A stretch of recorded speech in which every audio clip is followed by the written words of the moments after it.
नमस्कार. भारताने नुकताच एक खूप महत्वाचा अहवाल सादर केला आहे. हा अहवाल निसर्गाचं संरक्षण आणि स्थानिक लोकांचे हक्क ह्या दोन गोष्टींना एकत्र जोडतो. हा अहवाल आहे नागोया प्रोटोकॉलबद्दल. पण हा प्रोटोकॉल नक्की आहे तरी काय आणि भारतासाठी तो इतका महत्वाचा का आहे? चला, आज आपण हेच अगदी सोप्या भाषेत समजून घेऊया.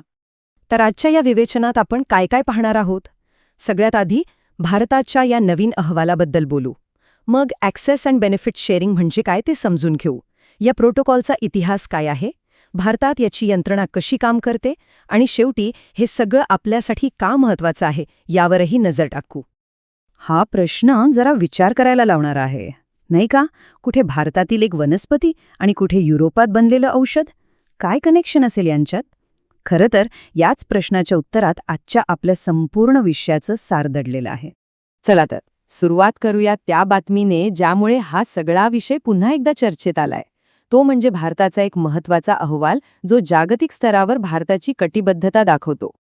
ही एक खूप मोठी गोष्ट आहे, कारण हा भारताचा पहिलाच असा राष्ट्रीय अहवाल आहे. यातून भारत जगाला हेच सांगतोय की आम्ही फक्त करारावर सही करून थांबलो नाही, तर त्याची अंमलबजावणी करण्यासाठी पूर्णपणे कटिबद्ध आहोत आणि आमची प्रगती सर्वांसमोर मांडायला तयार आहोत. आता हा अहवाल कोणी सादर केलाय तर भारताचं पर्यावरण मंत्रालय म्हणजेच MOEFCC आणि राष्ट्रीय जैवविविधता प्राधिकरण म्हणजेच NBA या दोन्ही सर्वोच्च संस्थांनी मिळून हा अहवाल बनवला आहे. यात 2017 पासून ते अगदी गेल्या वर्षापर्यंत भारताने ह्या दिशेनं काय काय काम केलं याचा संपूर्ण लेखाजोखा आहे. पण आपण इतका वेळ ज्या नागोया प्रोटोकॉलबद्दल बोलतोय तो नक्की आहे तरी काय? त्याच्या मुळाशी एक खूप सोपी आणि न्यायाची संकल्पना आहे. तिला म्हणतात प्रवेश आणि लाभ वाटप. यालाच इंग्रजीमध्ये ॲक्सेस अँड बेनिफिट शेअरिंग किंवा शॉर्टमध्ये ABS असं म्हणतात. आता सोप्या भाषेत सांगायचं तर जेव्हा कोणी निसर्गातल्या संसाधनांचा म्हणजे समजा एखाद्या वनस्पतीचा किंवा प्राण्याचा व्यावसायिक फायद्यासाठी वापर करतं, तेव्हा त्यातून मिळणारे फायदे हे त्या निसर्गाचं आणि त्या ज्ञानाचं रक्षण करणाऱ्या स्थानिक लोकांनाही मिळाले पाहिजेत. अगदी सरळ आणि न्यायाचं तत्व आहे हे. आता हे उदाहरण बघा, म्हणजे सगळं चित्र एकदम स्पष्ट होईल. समजा एका युरोपियन कंपनीने तामिळनाडूतल्या एका वनस्पतीचा वापर करून एक नवीन औषध बनवलं. तर नागोया प्रोटोकॉल काय सांगतो की त्या औषधातून मिळणारा नफा फक्त त्या कंपनीचा नाही, तर ज्या स्थानिक लोकांनी पिढ्यानपिढ्या त्या वनस्पतीचं ज्ञान जपलं, त्यांचं रक्षण केलं, त्यांचाही त्या नफ्यावर हक्क आहे. आणि एक गोष्ट लक्षात घ्या, ही सिस्टीम फक्त परदेशी कंपन्यांपुरती मर्यादित नाही. जर भारतातलीच एखादी कंपनी महाराष्ट्रातल्या संसाधनांचा वापर करत असेल तरीही हा नियम लागू होतो. याचा थेट फायदा कोणाला मिळतो? तर त्या स्थानिक आणि आदिवासी समुदायांना, जे खऱ्या अर्थाने आपल्या जैवविविधतेचे रक्षण करते आहेत.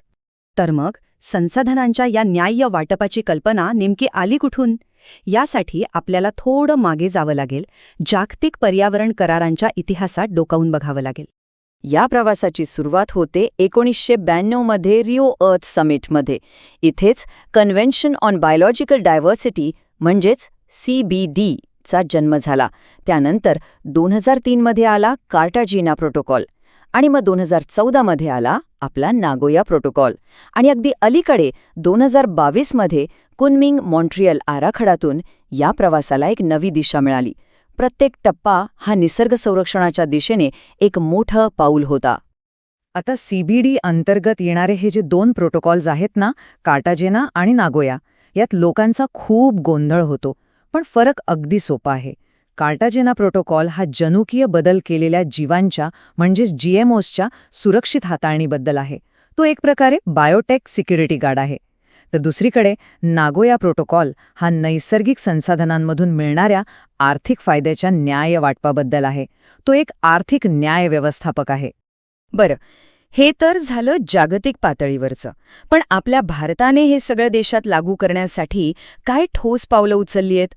चला आता बघूया भारताची स्वतःची यंत्रणा. भारताची पर्यावरणाबद्दलची वचनबद्धता ही केवळ आंतरराष्ट्रीय करारांपुरती नाहीये, ती आपल्या संविधानात खोलवर रुजलेली आहे. कलम 48A राज्याला जबाबदारी देतं, तर कलम 51A जी आपल्यासारख्या प्रत्येक नागरिकाला पर्यावरणाच्या रक्षणाचं कर्तव्य देतं.